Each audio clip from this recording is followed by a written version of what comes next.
गेल्या काही महिन्यांमध्ये महाराष्ट्रातून मला भरपूर कॉल आले. कोणी पुण्यातून केले, कोणी नाशिकमधून केले, कोणी कोल्हापूरमधून, नागपूरमधून आणि सगळ्यांचा एकच प्रश्न होता, की "सर मला एस-आय-पी सुरू करायची आहे." पण काही दिवसांनी तीच लोकं गायब होतात. तर त्यामागचं मी कारण शोधण्याचा प्रयत्न केला. तर मला असं उत्तर सापडलं, की आज सोशल मीडियावर माहिती तर भरपूर आहे, पण योग्य मार्गदर्शन खूप कमी आहे.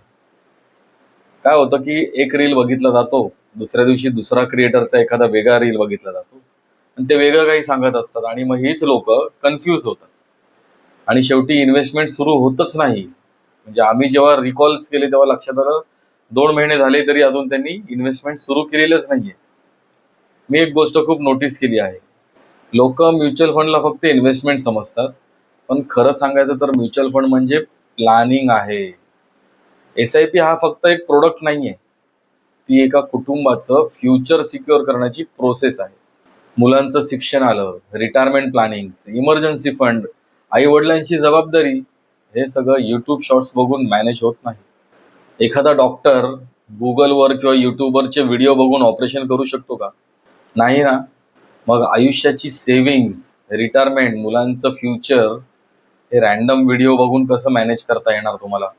फायनान्शियल मिस्टेक्सची किंमत खूप मोठी असू शकते हां. खूप लोकांना वाटतं म्युच्युअल फंड रिस्की आहे, स्कॅम असेल का? पण एक गोष्ट समजून घ्या, म्युच्युअल फंड इंडस्ट्री कुठलीही रँडम गोष्ट नाही आहे. सेबी म्हणजे security and exchange board of India ही गव्हर्नमेंटची संस्था संपूर्ण मार्केट रेग्युलेट करते. ॲम्फी म्हणजे association of mutual fund in India, जी इन्व्हेस्टमेंट अवेअरनेस आणि इंडस्ट्री स्टँडर्ड्स मेंटेन करतं. एएमसी कंपनीज सगळ्या म्युच्युअल फंड कंपन्या नियमांमध्ये राहून काम करत असतात. प्रॉब्लेम हा म्युच्युअल फंडमध्ये नाही आहे. प्रॉब्लेम आहे चुकीच्या एक्सपेक्टेशनमध्ये. लोकांना लगेच 2 महिन्यामध्ये ना पैसे डबल करायचे आहे. मार्केट पडला की लोकं पॅनिक होतात. कोणीतरी मित्राने सांगितलंय म्हणून फंड घेतले जातात. Instagram रील बघून एस-आय-पी सुरू खूप लोक म्हणतात, "सर नॉलेज घेऊन मी स्वतःच इन्व्हेस्टमेंट करेन ना."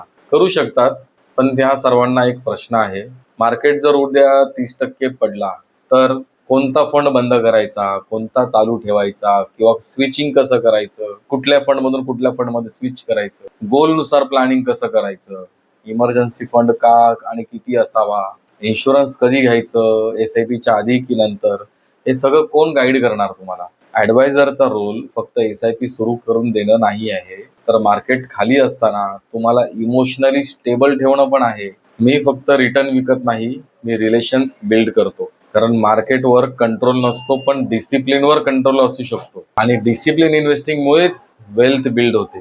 म्हणून मी तुम्हाला एक विनंती करतो, सोशल मीडियावर फक्त व्हिडिओ बघून डिसिजन घेऊ नका. एकदा पर्सनली भेटा. 1 to 1 मीटिंगमध्ये मी तुम्हाला अगदी साध्या भाषेत समजावून सांगेन. म्युच्युअल फंड इंडस्ट्रीबद्दल, SEBI, AMFI, SIP psychology, goal planning कसं केलं जातं, रिस्क मॅनेजमेंट काय असतं आणि लाँग टर्म वेल्थ कशी क्रिएट होते. हे सगळं मी तुम्हाला प्रॅक्टिकल दाखवेन.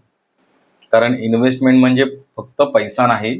इन्व्हेस्टमेंट म्हणजे तुमच्या कुटुंबाचं फ्युचर आहे आणि तुमचं फ्युचर असं रँडम ॲडवाइसवर सोडू नका. मीटिंग बुक करायची असेल तर मला डायरेक्ट मेसेज करा.